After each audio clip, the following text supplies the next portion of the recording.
사도행전 10장 1절에서 9절까지의 말씀, 우리 한 절씩 교독하도록 하겠습니다. 마지막 절은 다 함께 읽겠습니다. 제가 먼저 읽습니다. 가이사랴에 고넬료라 하는 사람이 있으니 이달리아 부데라 하는 군대의 백부장이라.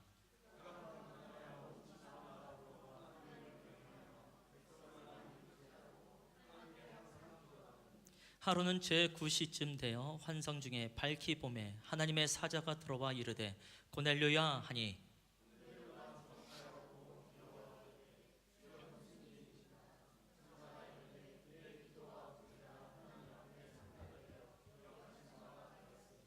내가 지금 사람들을 요바에 보내어 베드로라 하는 시몬을 청하라.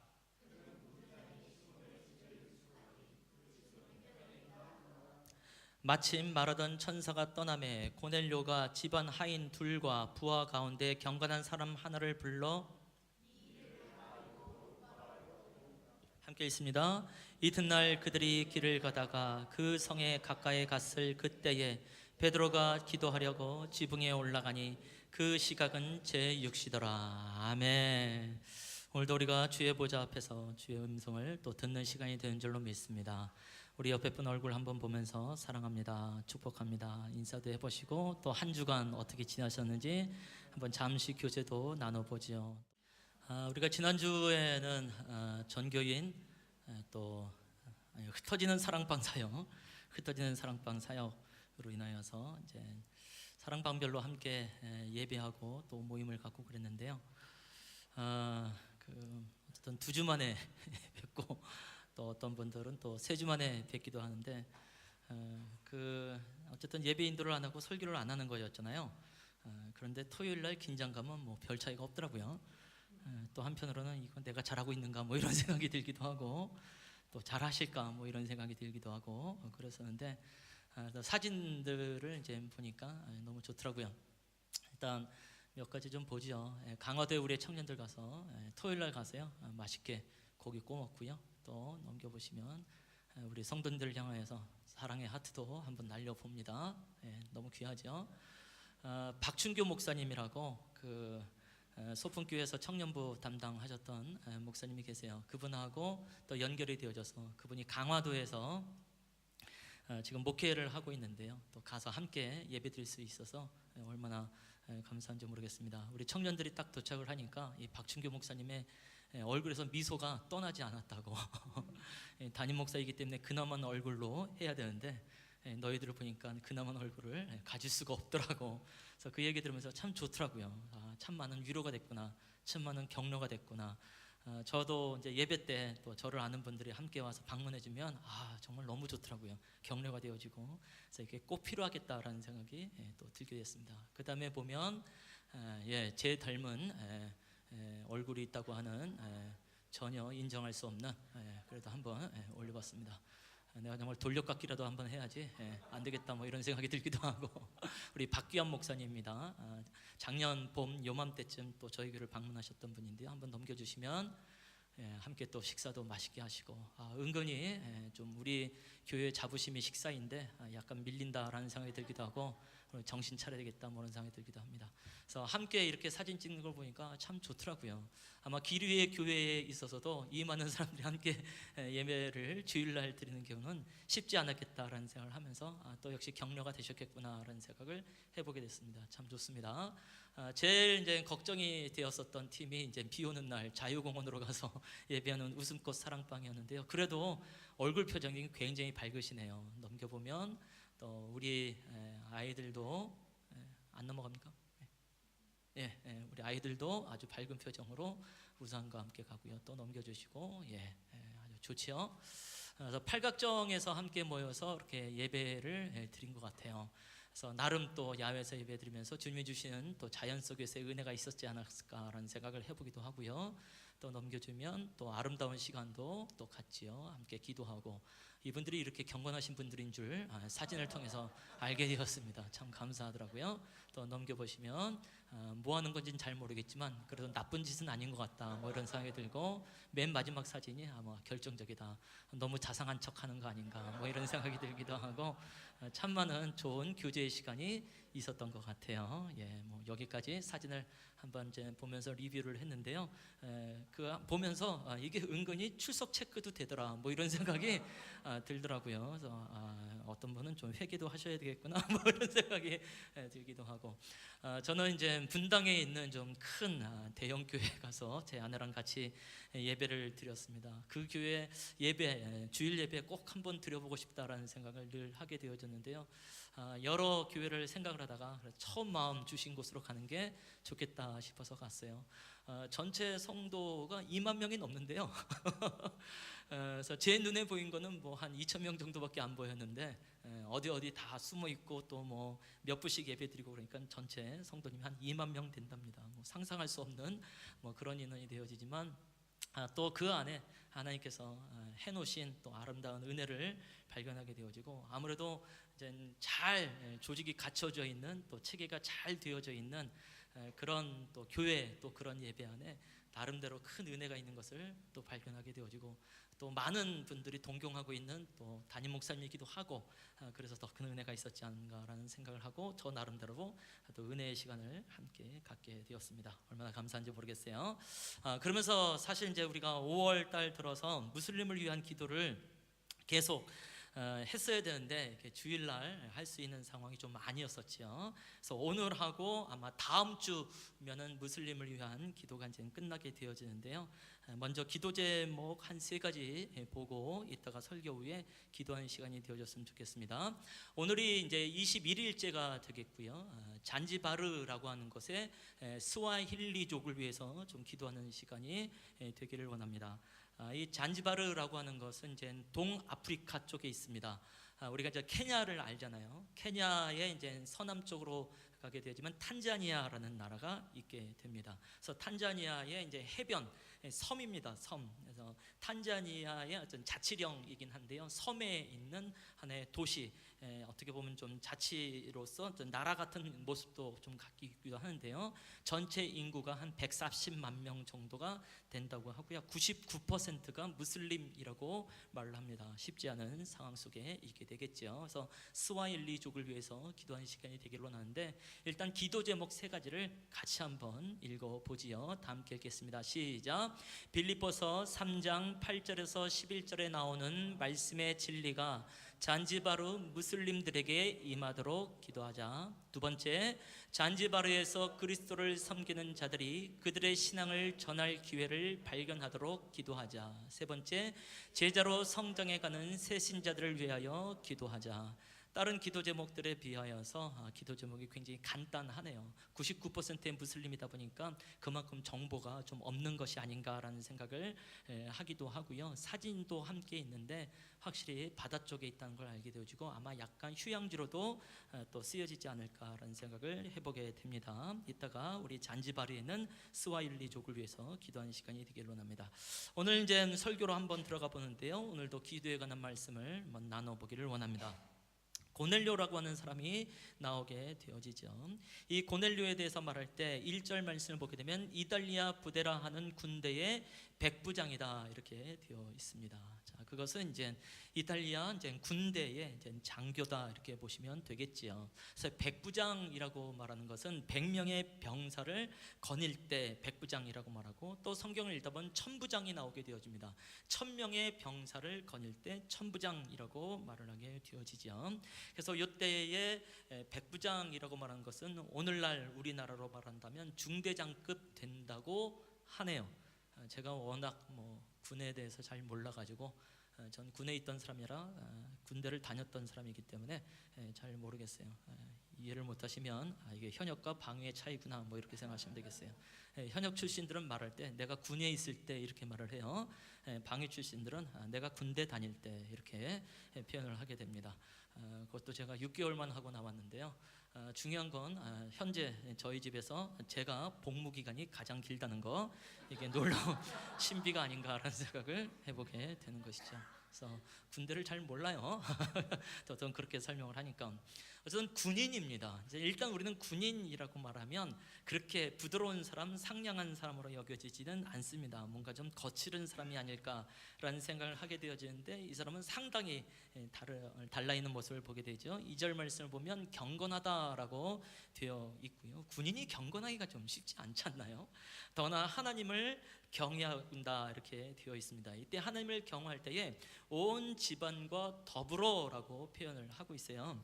그러니까는 이 사람의 경건과 이 사람의 하나님을 두려워하는 것은 본인만 그렇게 생각하는 게 아니라 지금 일단 가족이 또 가문이 인정하고 있다는 것을 발견하게 됩니다. 나중에 이제 베드로를 초청하여서 말씀을 들을 때 베드로가 가보니까 온 가문이 모두 모여 있는 상황이 됐단 말이죠. 그러니까 이 사람의 말 한마디로 인하여서 가문 전체가, 가족 전체가 함께 움직일 정도라고 한다면 이분의 경건과 이분의 하나님에 대한 두려움이라고 하는 것은 자신을 넘어서 이미 가족에게 영향을 미쳤다라고 볼 수도 있어요.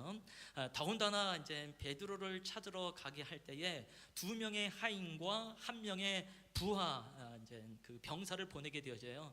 그때 이 부하 병사에 대해서 말할 때도 경건한 부하라고 말을 합니다. 그러니까 군인, 장교가 경건하기도 쉽지 않을 뿐만이 아니라 그 사람 밑에 있는 부하 병사들도 경건하기가 쉽지 않죠. 군대 문화라고 하는 것이. 근데 이미 부하들 중에서도 경건하고 또 하나님을 경외하는 사람이 있다는 얘기는 이 고넬료의 영향력이라고 하는 것이 가족을 넘어서 이제 실제 삶 속에서도 당시의 조직 안에서도 이루어져 있고 있는 참으로 탁월한 분이라는 것을 발견하게 된다라고 말씀을 드리고 싶어요. 그래서 이 사람은 경건하고 하나님을 경외하는 사람이다라고 되어 있습니다. 특히 이제 하나님을 경외한다라는 표현이 이제 사도행전에서 좀 많이 나오게 됩니다. 영어로는 God fearless라고 얘기를 합니다. fear가 이제 뭐 두려워한다, 뭐 경외한다라는 의미가 되어지잖아요. 그래서 이것은 약간 고유 명사처럼 쓰여지게 되어지죠. 주로 이제 디아스포라 유대인들 중에서도 이제 경건하여 주를 섬기는 사람들을 향하여서 God fearless라고 표현하기도 하고요. 아니면 또 이스라엘 내에 지금 이 백부장처럼 있는 경우에도 또 그런 표현을 하기도 합니다. 그래서 중요하게 이제 다룰 수 있는 분이 되어지고요. 이분의 행위가 또 굉장히 놀랐습니다. 백성을 구제합니다. 근데 그냥 구제하는 것이 아니라 많이 구제한다라고 되어 있어요. 그리고 하나님께 기도합니다. 그냥 기도한 것이 아니라 항상 기도한다라고 되어 있지요. 그래서 4절 말씀을 보게 되면 환상 중에서 천사가 말할 때 내 기도와 구제가 하느님 앞에 상달이 되고 기억하신 바 되었다라고 말을 하게 되어집니다. 그러니까 정말 이 사람의 구제와 기도라는 것은 실제였다라는 것을 알게 되어지고 주변에서뿐만 아니라 이제 하나님도 인정하는 그의 삶이 있는 것을 발견하게 되는 것이죠. 그래서 정말 어찌 보면 일단 뭐 종교인은 아니니까 지금으로 말한다면 평신도들 중에서 그야말로 존경을 가장 잘 받기에 합당한 그런 장로님 같은 분이 아닐까라는 생각을 해보게 된다는 것이죠. 자, 이가 이제 기도 중에 있을 때에 이제 환상을 보게 되어집니다. 환상 중에서 이제 욥바에 있는 베드로를 청해 와라 이렇게 말을 합니다. 그가 이제 너희에게 전할 말이 있다라고 말씀을 하시는 것이죠. 이때에 왜 하나님께서는 이제 베드로를 청하게 하시고 하실 말씀을 듣게 하셨을까요?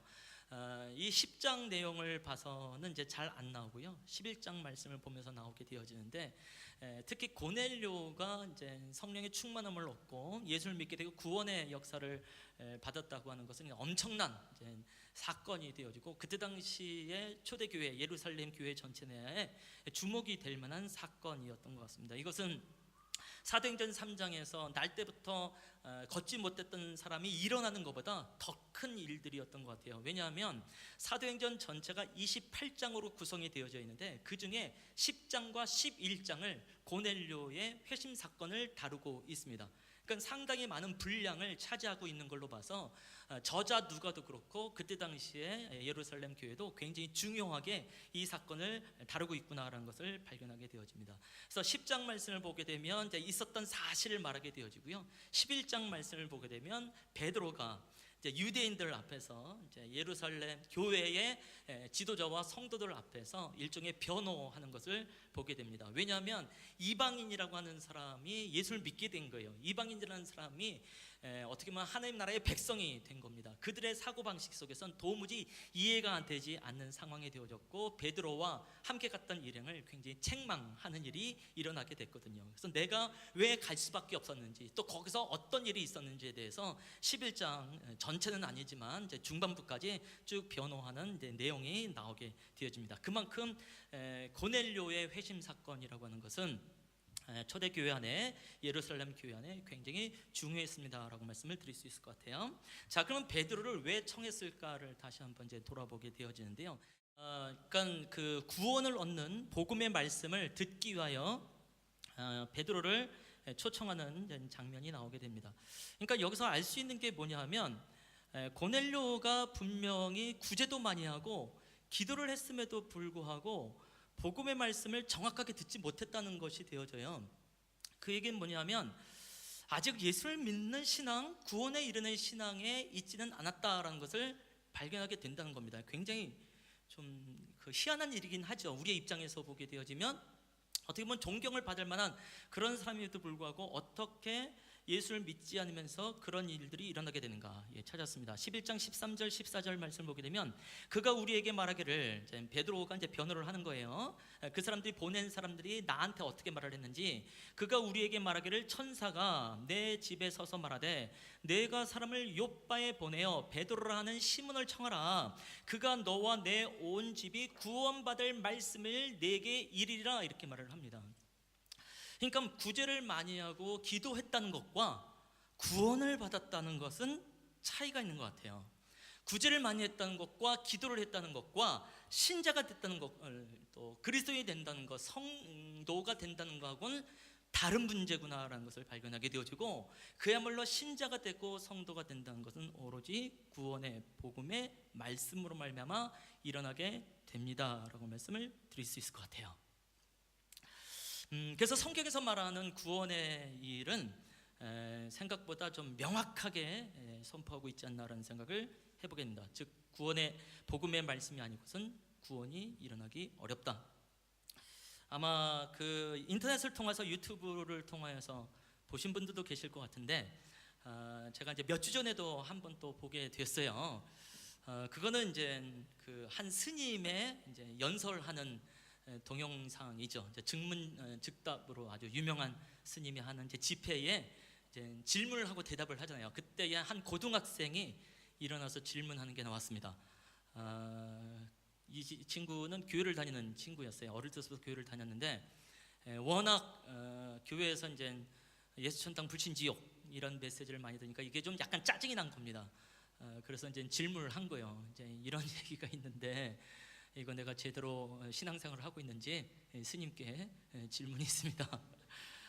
질문의 의도 자체도 그렇고 좀 너무 독특하잖아요. 그때 어떤 얘기까지 하면, 사실은 오늘 금요 철회가 있어가지고 내가 거기를 가야 되는데, 거기를 가야 될지 여기를 가야 될지 갈등하다가 여기를 왔다고 뭐 이렇게도 표현하고, 그래서 막 한바탕 웃음이 일어나기도 하고, 나중에는 이제 끝나고 나서 우리 스님도 빨리 예수님 만났으면 좋겠다고 뭐 이렇게 마무리도 하기도 하고, 그래서 굉장히 이상한 애다라는 생각을 하게 되는데, 그때 이제 이분이 아주 뭐 굉장히 태연하게 이제 대답을 잘하죠. 워낙 뭐 그런 상황들이 있으니까. 그러면서 성경 얘기를 하더라고요. 주여 주여 하는 자마다 다 천국에 이를 것이 아니라 아버지 뜻대로 하는 자가 천국에 가게 된다, 이렇게 얘기를 하고, 선한 사마리아인의 비유도 얘기를 하더라고요. 제사장이 지나가고 레위 사람이 지나갔지만 아무도 강도 만난 이웃을 도와주지 않았다. 그러나 그들이 천하게 여겼던 선한 사마리아 사람이 그를 도와줬다. 주께서 누구를 칭찬했냐? 라고 말을 하면서, 혹시 지금 그런 사건이 있고 누군가가 지나갈 때에 목사님이 지나갈 수 있고 장로님이 지나갈 수 있고, 근데 아무도 안 도와주는데 스님이 도와주게 되면 스님이 더 칭찬받게 된다라는 메시지를 하시더라고요. 경종을 울리는 그런 메시지였습니다. 더군다나 이제 그리스도인으로서 삶이 또 얼마나 중요합니까? 더군다나 우리가 봤던 이 고넬료와 같은 이런 실제적인 삶이 있어야 되는 거니까. 그래서 굉장히 도전이 되기도 하고 경종이 되기도 하지만, 일단 기독교 신앙의 본질을 알고 있는 우리로서는 아직은 정확한 진리에 대한 파악은 없으시구나. 물론 그 한마디로 모든 것을 그 사람을 판단할 수 있는 건 아니지만 조심스럽게 정말 구원의 역사라고 하는 것이 천국 백성의 은혜라고 하는 것이 무엇으로 오는가에 대해서 다시 한번 확인할 수 있었던 시간이 아닌가라는 생각을 해보게 됩니다. 어찌 보면 지금 고넬료가 비슷한 상황 속에 있습니다라고 말씀을 드릴 수밖에 없고, 그러나 베드로를 통하여서 복음의 말씀을 듣고 구원의 역사가 이제 실제적으로 일어난 것을 보게 되는 겁니다. 자, 그때 이제 중요한 것은 바로 고넬료의 기도가 되겠지요. 고넬료의 기도는요, 제9시 시간에 했다라고 되어 있습니다. 유대인들이 말하고 있는, 성경에서 말하고 있는 이제 시간은 지금의 우리의 시간으로 말하면 이제 플러스 6을 해야 됩니다. 그래야 오늘날 현대 시간이 되어집니다. 그러니까 성경에서 9시라고 말을 했으면 플러스 6을 하게 되면 15시가 되겠죠. 그래서 오후 3시다라고 보시면 되겠어요. 이것은 유대인들이 제사를 드리는 저녁 제사 시간과 같습니다라고 말씀드릴 수 있게 되어지고, 이 시간이 되어지면 사람들은 또 성전에 나가서 기도하는 모습을 발견하게 되어집니다. 그래서 어떻게 보면 이 고넬료도 경건한 사람으로서 갓피어러로 함께 이곳에 참여하고 있는 모습을 발견하게 된다는 것이죠. 자, 근데 이 구시라고 말했을 땐 우리가 떠오르는 사람들이 있는데, 그것은 사도행전 3장에서 또 베드로와 요한이 제9시 기도 시간에 성전에 올라가다가 날 때부터 걷지 못한 사람을 일으켰던 사건을 우리가 보게 되어지죠. 그러니까 어떻게 보면 성경에 좀 의도가 있지 않나라는 생각을 하게 되어져요. 베드로와 요한이라고 하는 이 놀라운 사도들도 9시 기도 시간에 기도하게 되어지고, 또 고넬료도 9시 기도 시간에 기도한 걸로 봐서 고넬료라고 하는 사람이 얼마나 귀한 사람인가에 대해서 말씀하고 있는 것을 발견하게 되어지죠. 또 고넬료가 기도하면서 환상 중에 하나님의 사자를 만나게 된 것처럼, 또 베드로 같은 경우도 제6시에 기도를 하면서 하나님의 이상을 통하여서, 환상을 통하여서 또 고넬료에게 함께 가는 모습을 보게 되는 거죠. 그래서 이 고넬료의 위상을 상당히 높이는 것을 보게 되고요. 이미 우리가 이제 누가복음 말씀을 통하여서 예수님의 기도의 모습을 보게 되는데, 예수님의 기도 이전에 누가복음 1장 말씀을 보게 되면 사가랴의 기도, 사가랴의 제사, 사가랴의 분향하는 모습을 우리가 함께 보게 되어졌죠. 그래서 사가랴가 제사를 드릴 수 있는 임무를 가지고 성전 안으로 들어가서 분향을 하고 있을 때에 성경을 보면 백성들은 밖에서 기도했다라고 되어 있습니다. 그래서 그것을 통해서 또 알 수 있는 것이, 아마 그때 당시 사가랴가 기도하러 분향하러 갔던 것도 제9시 기도 시간이 아닐까라는 생각을 충분히 할 수 있게 되어지고요. 그때도 동일하게 주의 천사가 나타나게 되어지고, 또 메시아가 도래되어지는 상황 속에 그를 알리게 되어진 세례 요한이 이제 탄생할 것에 대해서 말씀하고 있는 것을 발견하게 되어집니다. 그러니까 누가복음의 의도를 우리가 파악하는 것이 상당히 중요하게 되겠죠. 사가랴를 통하여서 그가 기도를 했고 그가 천사를 만나게 되었다는 것, 또 베드로와 요한이 기도하면서 그 안진뱅이를 일으켰다는 것, 또 베드로도 기도하면서 천사를 그 환상을 봤다는 것. 근데 고넬료도 동일한 기도 시간에 동일한 하나님의 사자를 만나게 되어지고 하나님의 역사가 일어났다는 것을 볼 때, 이 고넬료 사건이 얼마나 중요한가에 대해서 우리가 함께 보게 되는 것이죠. 또 한 사람은 당연히 베드로의 기도입니다. 제6시에 기도하더라라고 9절 말씀을 보면 나오게 됩니다. 제6시가 되어지면 지금 우리의 시간으로 말하면 몇 시가 되겠죠? 오후 12시가 되겠습니다.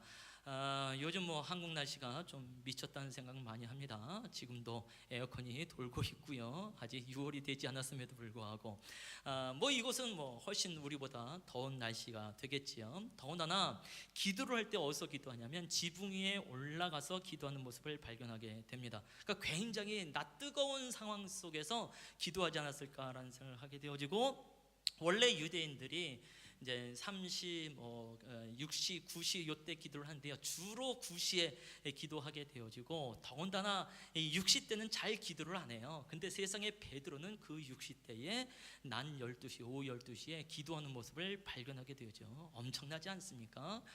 그리고 이제 점심을 먹을 시간이 되어지는데, 이제 9절 이하로 10절, 11절 말씀을 보게 되면 점심 식사 준비가 약간 늦게 된 것 같아요. 그 시간대에 베드로가 하는 일은 기도하러 올라갑니다. 그 전에 베드로의 모습하고 한번 비교를 해보면 이거 엄청난 변화라는 것을 알게 되어지고, 이쯤 되면 이제 베드로는 그야말로 기도의 사람이구나라고 볼 수밖에 없고, 누가가 베드로의 이러한 기도의 모습을 보면서 어떻게 이 사람이 기도의 사람이 되었는가에 대해서 예수님을 추적할 수밖에 없었던 어떤 근거가 되지 않는가라는 생각을 해보게 됩니다. 이제 베드로야말로 철두철미하게 기도하는 사람이 되었습니다라고 말씀을 드릴 수 있게 되어지고요. 우리도 좀 베드로와 같은 그런 기도의 모습을 따라가기를 축원합니다. 기도합시다. 성도님들이요, 박주황 목사를 비롯하여 예선교회 성도님들이요, 기도하십시다. 아멘. 그때 이제 하나의 환상을 보게 되어집니다. 보자기가 함께 하나 내려오는데요, 거기에 온갖 짐승이 있습니다. 그 중에서 부정한 짐승들이 내려오게 되어지죠. 그때에 천사가 말합니다. 베드로야, 이 부정한 짐승이지만 네가 잡아먹어라, 이렇게 말을 하죠. 이건 레위기 11장에 있는 말씀에 보면 이건 절대로 먹으면 안 되는 부정한 짐승들이기 때문에 베드로는 난 한 번도 먹어본 적이 없습니다 라고 말을 합니다. 그때 하나님께서 하시는 말씀이 있어요. 하나님께서 깨끗하게 하신 것을 내가 더럽다 하지 말라. 그러한 환상이 3번이나 반복이 되어집니다. 동일한 환상이 3번 반복되어질 땐 긴장할 수밖에 없겠죠. 하나님께서 뭔가 하시는 말씀이 있겠구나, 뭔가 역사가 있겠구나 라는 생각을 할 수밖에 없습니다. 그래서 이 환상이 무엇인가에 대해서 고민하고 생각하고 있을 때 마침 고넬료가 보낸 3사람이 오게 되어지는 것이죠. 그래서 베드로를 찾는 거에서 베드로와 함께 교제를 하게 되어지고, 모든 이야기를 듣고 또 고넬료한테 가게 되어지고, 모여있는 가문에게 복음의 말씀을 전하게 되어지죠. 예수님의 사역에 대해서, 예수님의 죽음에 대해서, 십자가에 대해서, 부활에 대해서 쭉 설교를 합니다. 그때의 설교를 들었던 사람들이 설교만 들었음에도 불구하고 성령의 충만함을 잊게 되어집니다. 이 성령의 충만함이 얼마나 놀라웠던 것인지 베드로가 말을 할 때에 우리가 성령을 받았을 때와 같은 성령을 그들이 받았다라고 표현을 하게 되어지죠. 이들은 방언하기 시작했고 하나님을 높이는 일을 하게 되어졌습니다. 12제자들도 마찬가지였죠. 오순절 성령이 충만하게 임하였을 때에 방언을 하게 되어졌고, 또 그들도 하나님을 찬양하는 일이 일어나게 되어졌죠. 놀라운 것은 이제 말만 했을 뿐이었어요. 설교만 했을 뿐이었어요. 그 다음에 베드로가 안수하는 일이 있게 되어지는데요, 안수하지 않았습니다. 전혀 타치하지 않았습니다. 그럼에도 불구하고 성령의 충만함이 임하게 되어지죠. 하나님께서 하신 일이 아닐까라는 생각을 해보게 됩니다. 유대인으로서 이방인을 타치했다라고 하는 것은 어떻게 보면 부정한 일이 되어지기 때문에 그것 때문에 또 빌미가 될런지도 모르겠어요. 그러나 전혀 타치하지 않았음에도 불구하고 성령의 충만함을 입었다고 하는 것은 예루살렘 지도자들에게 얼마든지 변호할 수 있는 근거가 되기 때문에 그렇다라는 것을 발견하게 되어지는 것이죠. 그래서 베드로의 모든 얘기를 듣고 예루살렘에 있었던 교인들이 그렇다 한다면 하나님께서는 이제 이방인들에게도 회개하는 구원을 주셨다라고 인정을 해보게 되어지고, 드디어 이제 유대인과 이방인이 함께 하나님의 나라를 이루어가는 첫 시작, 첫 출발이 일어난 것을 발견하게 됩니다. 그야말로 강권적인 하나님의 역사가 되겠지요. 왜 하나님께서 이런 강권적인 역사를 하게 하셨을까요? 그렇지 않고서는 이방인들에게 그들이 갈 수 없다는 것을 누구보다도 하나님이 잘 아셨기 때문이 되겠지요. 사실 오순절 성령의 충만함이 입었을 때요, 그때에 이제 사방에서 많은 사람들이 함께 왔단 말이죠. 그리고 이들이 쓰는 언어로서, 이들이 쓰는 방언으로서 하나님을 높이고 복음을 전하게 되어졌습니다. 엄청난 사건이죠. 한번 지도를 하나를 보게 되면요, 오순절날 예루살렘 성에서 온 사람들이 어디서 왔는가를 보면 굉장히 놀라게 되어지죠. 리비아, 애굽 이렇게 되어 있는 부분도 있고요, 예루살렘이 있고, 애굽은 당연히 지금의 이집트를 말하게 되겠지요. 로마도 있고요, 밤빌리아라고 되어 있는 부분은 그리스가 되겠습니다. 또 갑바도기아라고 되어 있는 부분은 지금으로 말한다고 한다면 터키가 되겠죠.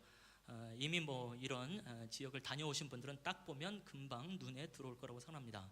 그다음에 바데, 또 엘람, 메소포타미아라고 된 것은 이라크와 이란까지 함께 가게 되고 있고요. 맨 밑에 아라비아라고 하는 것은 지금의 사우디아라비아를 말하게 된단 말이죠. 그러니까 정말 많은 곳에서 사람들이 몰려오게 되어졌고, 이들이 알아들을 수 있을 만한 방언을 했다고 하는 것은 엄청난 사건이 되어집니다. 그것을 통해서 드디어 복음이라고 하는 것은 예루살렘을 넘어서 유대를 넘어서 그야말로 예수님께서 말씀하신 대로 땅끝까지 이르게 되는 하나님의 의도가 강력하게 담겨 있는 것을 발견하게 됩니다. 어떻게 보면 그때 당시 120명 또 12제자의 입장에서는 엄청난 충격일 거라고 생각을 합니다. 이들이 그들의 언어, 그들의 방언을 했기 때문에. 왜냐하면 그들은 이방인들을 지옥의 땔감이라고 생각을 했습니다. 심지어 개와 같다고 생각을 했습니다. 근데 개라고 생각했던 그 사람들의 언어를 지금 이 유대인들이 하고 있으니 얼마나 황당하겠어요. 한마디로 말해서 유대인들의 입장에서는 심하게 말하면 지금 개소리를 하고 있다. 이건 좀 비유가 좀 그렇지만 우리가 주여 하다가 왈 한다고 생각해 보십시오. 주여 왈 얼마나 충격이 되겠어요. 내가 너무 극단적으로 표현해서 죄송합니다. 그러니까 어떻게 보면 자기한테 도무지 있을 수 없는 사건들이 일어나게 되어져요. 그쯤 되면 하나님께서 행하신 일이 무엇인지 알고 순종하고 복음을 전해야 되는 사람이 되어야 되는데 그 일을 하지 않게 되어지죠. 또 스데반의 그 박해 사건으로 인해서 사람들이 흩어지게 되어집니다. 그래서 사마리아도 가게 되어지고 또 이방 지역도 가게 되어져요. 이쯤 되면 이제 복음이라고 하는 것이 유대인들에게만 있어서 될 일이 아니라 당연히 이방인들에게도 흘러가야겠구나라는 생각을 하는데, 이 예루살렘에서 흩어졌던 사람들이 이방인에게 복음을 전하지 아니하며 또 흩어져 있는 디아스포라 유대인들에게만 복음을 전하는 일을 보게 되어지죠. 그러니까는 초대교회 가운데 아무리 하나님께서 어떻게 하셔도 잘 안 되는 상황 속에서 이 고넬료라고 하는 사람의 회심 사건을 통해서 강건적인 하나님의 역사와 강건적인 하나님의 은혜를 베푸시는 것을 발견하게 되는 것이죠. 누가는 이방 선교에 대한 시작을 알리면서 기도하고 연결하는 이유가 있을 거라고 생각을 합니다. 유대인들에게 있어서 진정한 복음의 역사가 일어나기 시작할 땐 이 사도들이 기도하면서 그 일이 시작이 되어졌습니다. 그렇죠? 전혀 기도하지 않던 사람들이 예수님이 승천하고 나서 함께 모여서 기도하기 시작하니까 유대인들에게 복음을 전할 수 있는 담대함이 일어나게 되어지고, 그 모든 과정 마지막까지도 끝까지 기도함으로 말미암아 복음과 함께 있었던 사람들을 보게 되어집니다. 유대인들에게 복음을 전하는 것도 그랬듯이 이제 이방인의 선교의 출발이라고 하는 것도 기도로 말미암아 시작이 되어지고 기도로 말미암아 마치게 되어집니다라고 하는 것을 이 누가는 강력하게 강조하고 있는 것을 보게 되어지고, 하나님의 입장에서도 기도라고 하는 것 외에는 이방인들에게 그 어떤 나라나 민족이나 열방 가운데에 복음이 전해지기는 어렵다. 하나님의 유일한 방법이 있다고 한다면 그것은 바로 기도입니다라고 하는 것을 우리에게 강조하는 것이 이 안에 있습니다라고 말씀을 드릴 수밖에 없겠죠. 하나님께서는 기도 중에 당신의 주권적인 역사를 행하십니다. 아멘. 왜 하나님께서 기도 중에 당신의 주권적인 역사를 할까요? 기도라는 성격 자체가 그렇죠. 우리가 할 수 없는 영역, 정말 하나님의 주권적인 역사가 있지 아니하고서는 이루어질 수 없는 영역, 그래서 우리가 요청하면서 간구하면서 기도하는 것이 아니겠는가라는 생각을 해보게 되어지죠. 그래서 기도하는 사람들의 특징 중에 하나는 때로는 자기가 생각지도 못했던, 기대하지 못했던 놀라운 일들이, 소위 기적과 같은 일들이 일어나는 것을 발견하게 되어지죠. 이미 기도를 해봤던 사람들, 또 기도의 열매를 가졌던 사람들은 잘 아실 거라고 생각을 합니다. 여전히 기도하는 사람은 하나님께서 쓰실 만한 도구가 될 수밖에 없습니다. 한번 정리를 해서 표를 한번 만들어 봤는데요. 표를 한번 올려주시면요, 사가랴에 분향하는 시간, 기도의 시간이라고 말씀드릴 수 있겠죠. 또 고넬료의 기도가 있고 베드로의 기도가 있습니다. 사가랴 같은 경우도 제9시 기도 시간이었었고, 고넬료도 제9시 기도 시간이었었고, 지금 이 본문 속에서 베드로의 기도는 제6시의 기도 시간이 되어졌습니다. 사가랴 분향 때에 주의 사자가 나타났고, 고넬료의 기도 시간에 하나님의 사자가 나타났고, 베드로의 기도 시간에 하늘이 열리면서 환상이 보였습니다. 그리고 사가랴의 분향을 통해서 기도를 통하여서 백성들이 함께 기도하면서 메시아 시대가 도래할 것에 대해서 소망을 갖게 되어지고, 고넬료의 기도를 통해서 이방 선교의 새 장이 열리게 되어지며, 당연히 또 베드로의 기도를 통해서 이방 선교의 새 장이 동일하게 다시 한번 나타난 것을 발견하게 됩니다. 근데 여기서 이제 중요한 건 뭐냐면 제9시 기도 시간이라고 하는 겁니다. 어떻게 보면 습관적인 기도 시간이 되어지고 일상적으로 반복이 되어지는 기도 시간이 되겠죠. 어찌 보면 과연 이들이 어떤 소망을 가지고 어떤 기도를 가지고 기도를 했을까? 그냥 늘 하던 걸 했을 뿐입니다. 고넬료 같은 경우도 항상 기도하더니 라고 말하다가 제9시쯤이라고 되어져 있어요. 그러니까 늘 기도를 하는 중에 제9시에 특별한 역사가 있게 되었던 것을 보게 되어지죠. 결국 하나님의 역사, 하나님의 기적이라고 하는 것이 내가 특별한 작정 기도를 할 때 일어나는가라기보다도 일상적으로 반복되어지는, 어떻게 보면 가장 지극하게 평범하게 여겨지는 그 기도 시간을 통해서 하나님의 기적이 나타나는 것을 발견하게 된다는 것이죠. 기도 쉽지 않아요. 제가 베드로처럼 이제 기도의 사람이 되시다라고 말했을 때 멋쩍게 웃으시는 걸 보니까 기도하지 않고 있구나, 그런 것을 발견되는데, 이제 마찬가지란 말이죠. 저도 아마 목사가 되지 않았으면 이런 기도의 시간을 가졌을까. 특히 새벽 기도를 1년 이상 쭉 해오면서 때때로 내가 이 기도를 왜 해야 되는가라는 생각이 들기도 합니다. 요즘은 가끔씩 오던 분들도 잘 안 와요. 그래서 고정 멤버들만 오고 있고요. 우리 건물주 권사님도 몸이 아프셔서 잘 안 오시고 계십니다. 작년에 그래도 여러 차례 오실 때마다 격려가 되고 기쁨이 되었는데 오지 않죠. 특히 토요일은 여전히 저 혼자 이제 기도를 하거든요. 그래서 때로는 이게 무슨 의미가 있지? 솔직히 그런 생각이 어찌 안 들겠어요. 그런데 오늘 이 설교를 준비하면서 굉장히 격려가 되어지는 거예요. 그래, 가장 일상적이고 가장 평범해 보이는 아무것도 아닌 것 같은 이 기도를 통해서 하나님께서는 때로는 당신의 역사를 행하시는구나. 아마 우리가 이제 그런 얘기들을, 교회에서 신앙생활을 좀 해보셨던 분들은 헬라어를 이제 그런 얘기를 들어보셨을 거라고 생각해요. 카이로스와 크로노스, 한번 따라서 해볼까요? 카이로스, 한 번 더, 중요한 말이니까 카이로스. 또 하나는 크로노스, 한 번 더 크로노스. 카이로스와 크로노스는 이제 굉장히 이제 유사 언어이기도 하고 약간 쓰임이 달리기도 합니다. 카이로스라고 말을 할 때 일정한 시간이라기보다도 어떤 특별한 사건이 있을 때, 어떤 기회가 주어졌을 때에 카이로스라는 말을 쓰고, 크로노스라고 하는 것은요, 그러니까 물리적인 시간을 말할 때 이제 크로노스라는 말을 쓰게 되어집니다. 예수님께서 때가 참에 하나님의 나라가 가까웠고 라고 말할 때 그 때라고 말하는 것은 카이로스가 되어집니다. 하나님께서 정하신 그때 역사적인 사건이 있을 때 카이로스라는 말을 쓰게 되어지죠. 근데 지금처럼 제9시라고 되어져 있는 이런 것들을 말할 때는 크로노스라는 표현을 쓰게 되어집니다. 그래서 맨 처음에 제가 이 카이로스와 크로노스라는 얘기를 들을 때에 카이로스에 당연히 집중할 수밖에 없습니다. 왜냐하면 하나님의 정해진 그때를 내가 만나기 시작할 때 내 변화가 일어나기 시작하고, 그때 소위 말해서 하나님의 나라를 경험하게 되어지고 기적의 역사를 발견하게 되어지니까. 그러나 오늘 설교를 준비하면서 이 크로노스라고 하는 물리적인 시간이 얼마나 중요한가, 실제로 크로노스라고 하는 물리적인 시간이 없이 어떻게 카이로스라고 하는 그런 기회가, 역사가 일어날 수 있겠는가라는 생각을 해보게 되는 것이죠. 그래서 우리의 일상을 성실하게 살아간다는 건 너무너무 중요합니다.